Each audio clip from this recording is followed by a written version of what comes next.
ప్రజాప్రతినిధి న్యూస్ కి స్వాగతం. జమ్మూ కాశ్మీర్లో జరిగిన దాడిని ఖండిస్తూ మరణించిన వారికి అండగా ఉంటామంటూ సత్తుపల్లిలో పెద్ద ఎత్తున శాంతి ర్యాలీ నిర్వహించి మృతులకు నివాళులర్పించడం జరిగింది. ఈ సందర్భంగా జరిగిన బహిరంగ సభలో సిపిఐ జిల్లా కార్యవర్గ సభ్యులు దండు ఆదినారాయణ మాట్లాడారు.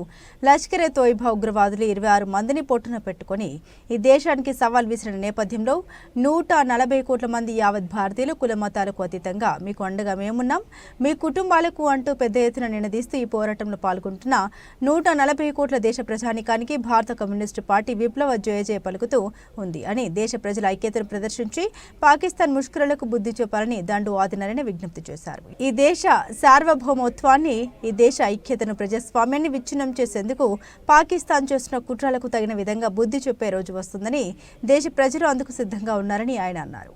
అదేవిధంగా ఇటు దాడుల్ని కొందరు స్వార్థపరులు కులం, మతం పేరు పెట్టి రాజకీయాలకు వాడుకునేందుకు ప్రయత్నం చేస్తున్నారని, అట్టి వారి పట్ల దేశ ప్రజలు అప్రమత్తంగా ఉండాలని దండు ఆదినారాయణ పిలుపునిచ్చారు.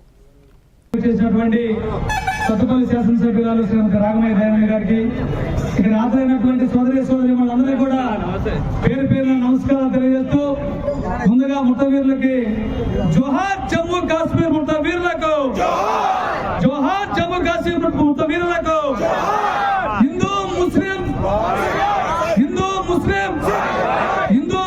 క్రిస్టియన్ మిత్రులారా, సోదరి సోదరులారా, జమ్మూ కాశ్మీర్ లో లష్కరే తోయిబా ఉగ్రవాదులు అత్యంత పాశవికంగా దాడులు జరిపి 26 మందిని పట్టణ పెట్టుకున్నటువంటి సందర్భంగా వారికి జోహార్లు అర్పిస్తూ వారి యొక్క ఆత్మకు శాంతి కలగాలని శాంతి ర్యాలీ నిర్వహిస్తూ ఈ రోజు అఖండ భారతదేశం మొత్తం కూడా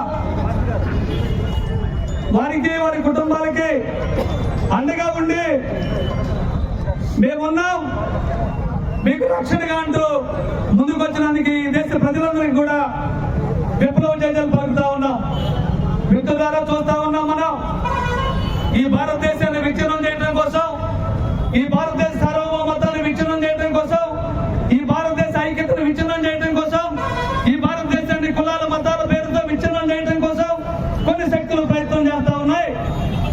ఆ శక్తులే ఉగ్రవాదులుగా ఈ దేశాన్ని విచ్ఛిన్నం చేసే క్రమంలో భాగంగా ఇవాళ జమ్మూ కాశ్మీర్ లో ఎన్నడూ లేనటువంటి పద్ధతుల్లో దాడులు జరిపినటువంటి నేపథ్యం ఉంది. ఈ దాడుల్ని భారత కమ్యూనిస్టు పార్టీయే కాదు, కాంగ్రెస్ పార్టీయే కాదు, యావత్ భారతదేశంలో ఉన్నటువంటి 140 కోట్ల మంది ప్రజలు, హిందూ, ముస్లిం, క్రిస్టియన్, సిక్కు, జైన్ అనే తేడా లేకుండా ప్రతి ఒక్కరు ఖండిస్తా ఉన్నారు. అందరూ కూడా ఈ దేశంలో బాధ్యతగా నిలబడతా